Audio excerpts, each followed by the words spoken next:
Supreme Lord, eternal truth, let us obey thee alone and live according to truth.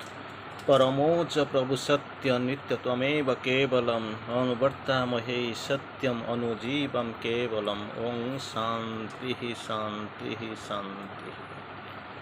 Namaste, good evening, Vande Mataram, welcome all of you. The topic of this evening's discussion will be on even her humanity was half divine. It's a very interesting topic. We will discuss on the Divine Mother as defined by Sri Aurobindo in his Savitri. So from the golden lines of Savitri, from these brilliant descriptions by Sri Aurobindo, we will describe little bit on the Divine Mother, and the topic of this discussion will be on even her humanity was half divine. Very interesting topic. So this about this great world mother we will discuss on, in brief today. Sri Aurobindo, of course we have known, a world's desire compelled her mortal birth. We have world's desire compelled or mortal birth. When a world is, it is written by Sri Aurobindo, the greatest yogi, the Mahayogi have seen there are many worlds. Of course, only in one world in a corner, we are staying and we are having some brief idea about this world only. So, a world's desire compelled her mortal birth. Then later, in another aspects, in another angle, Sri Aurobindo quoted, the world called her. So she has accepted her mortal birth, she has accepted the mortal birth. But thing is that for that she has left behind her white sincerity, immortality she has wrapped, eternity, immortality and infinity she has put behind, she has masked everything and she has come down, and as a human being she is playing her parts in this different, in this difficult globe, in this different downtrodden is of this rather this fallen world. So that's why steering the course in another aspect, in another angle steering has quoted. The world unknowing for the world she stood, initially called, but now she is, of course it is over, she has won the game. But as for this, our discussion, the world unknowing for the world so world she stood, for the world she is working for this supramental work, for this world, for this supramental world, for this divine life, for this heaven to descend in earth. These are the aspects for which mother is working the world unknowing, that is not yet knowing. And the tremendous strife is going on, it is between love and death that we have known. But thing is that till her arrival, the world, from the time eternal, this world is there, this strife is there between Lord and love and death. Always the death, the dark adventure seem to win, and this love is actually bending its head. But this time the result will be different because mother is taking the lead. And for that, this great war is going on, great war, strife with the death, it is going on, but the world ongoing. So who are the spectators here? The gods above and the nature soul below are the spectators of that tremendous strife. She is not submitting. She is not giving up because she knows she for this the silent force means the mother, divine mother has come mission down. She has a work to do. She has to fulfill her task. So she has to keep the promise for which she has come. Here we will discuss little bit on her adventure on this great war and her great mission. We will discuss in detail. So when she has left the white this golden eternity and come down here, we will see her mission. Man only marks and God's all seeing eyes, even in this moment of her soul's despair. Even in her moments of in this moment of her soul's despair, in its gleam rendezvous with death and fear, no cry broke from her lips, no call for aid. She was alone, she was striving. We can compare with this visible shape of this avatar, is young boy Abhimanyu, the son of Arjuna. So she on this that Chakravyuha was the set by Guru Dronacharya, and there was neither his father Arjuna nor Sri Krishna itself himself was present. So he had to rush into that Chakravyuha. Of course, he was a tremendous warrior. He knew the entry, but was not aware of this exit. For that, this Saptarathi, the seven great warriors, they were truly wounded, and finally, in that injustice, the war of injustice, will say. Many words you have seen. This is the war of injustice. Against this small boy, they combinedly they killed him out. So, like this, here is also mother is fighting the great world, the great war. No cry broke from her lips, no call for aid. She told the secret of her own to go to none because none was aware. Already we have discussed, nobody knows what she is doing, what for she is there, what for her actually she has taken the incarnation, what for she has descended, and the purpose of manifestation was entirely unknown and unthinkable to this perplexed to this outward world. She told the secret of her woe to none. Calm was her face and courage kept her mute. Just imagine what is her power and what was his positive points. Calm was her face was always calm. Courage kept her mute. That brilliant courage was there that kept her mute. Yet only her outward self suffered and stopped. Outwardly she suffered and stopped. Inside, going deep, looking inside and seeing inside, she was calm. Courage her kept her mute.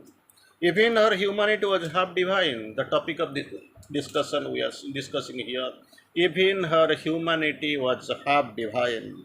Her spirit open to the spirit in all. This was the greatness of Savitri. This was the great Savitri, and the great world mother came down to save this suffering world, to take load of this toiling universe. She has come here, and she must help them. She must save them. She has to guide them, and this was the mission with which she has descended here in this mortal hemisphere. Her spirit open to the spirit in all. Her nature felt all nature as its own. Just imagine how she was, how great she was, how magnanimous she was, how really undefinable. So her spirit, her nature felt all nature as its own, apart, living within all life she wore. Just imagine, we can remember a few lines. Love in her was greater than the universe. The whole world could take refuge in her single word, single heart. The entire world, love in her was wider than the universe. Universe we can imagine right now about the world also. It is deep in our imagination, our thinking can't reach or even think or imagine also.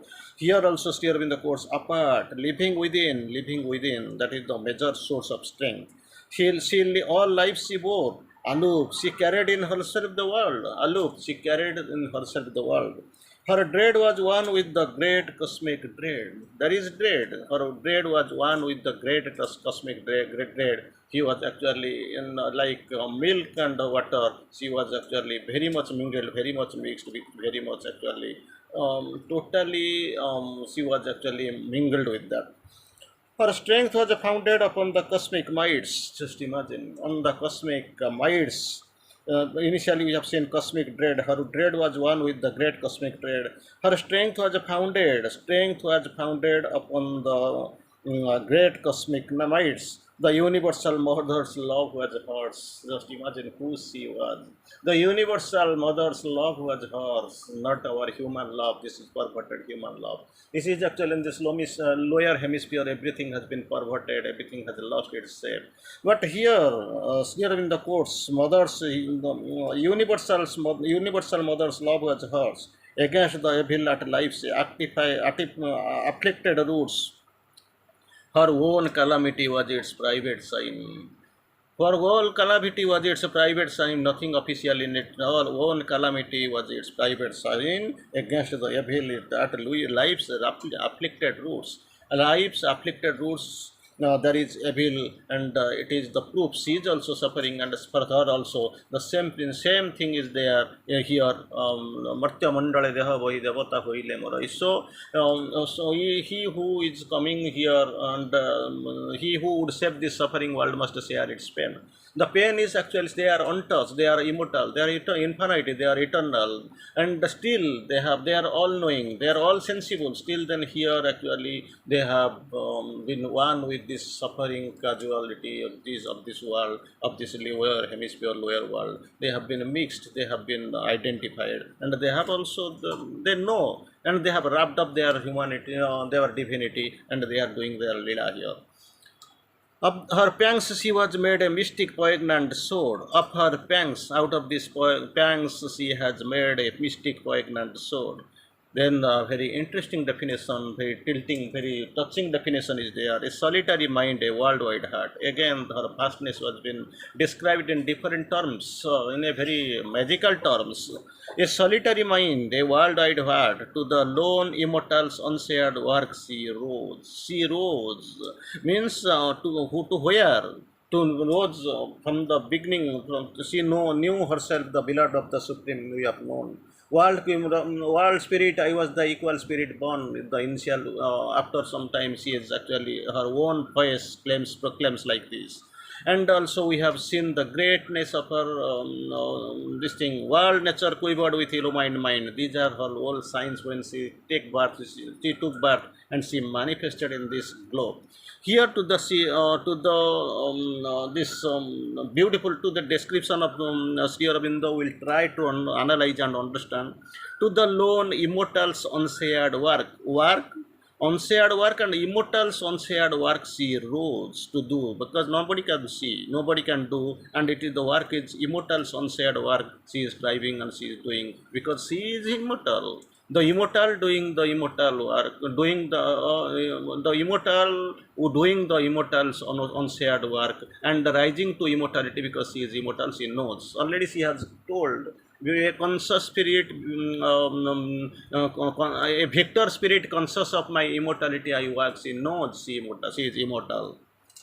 Here, at first she life grieved not in her burdened breast that is burdened with what? She knew the very thing, what has been very proximally it is written, and what is actually it is shown.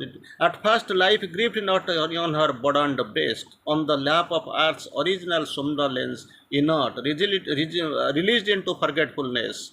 Prone it reposed, unconscious on mind's verge, obtuse and tranquil like the stone and star. Just imagine how she was living here, but her expression was very much or nothing. She was expressing her her oaths or agony to none. She was bearing everybody. She was taking care of all. He was guiding from the front, but actually her problem, even immediate problem, was that death of Satyavan. A 12 swift wings months have been given to him and her. This day returning Satyavan must die. This is the tragedy. This is the problem. This is the immediate problem for her, and she has to carry out the task. For this, she has of course came here. She lay remote from grief, unshun by care. This was her characteristic. This was her greatness. This was her reality. She lay remote from grief. Nothing was there. Remote from grief, unshun by care. So what? Nothing recalling of the sorrow here. She remained untouched. Nothing recalling of the sorrow here. Then a slow fade remembrance, shadow-like move, and sighing she laid her hand upon her bosom, and recognized the close and lingering ache. This was the time, because time is approaching. Things, the war has to be battled out. Then it was almost a time, and she is preparing in herself. All apart, living in hours, living in, apart, living within all life she bore. Aloof, she carried in herself the world. For that, she is actually striving. Deep, quiet world made natural to that place. This was the situation. But now, this struggle must be put out.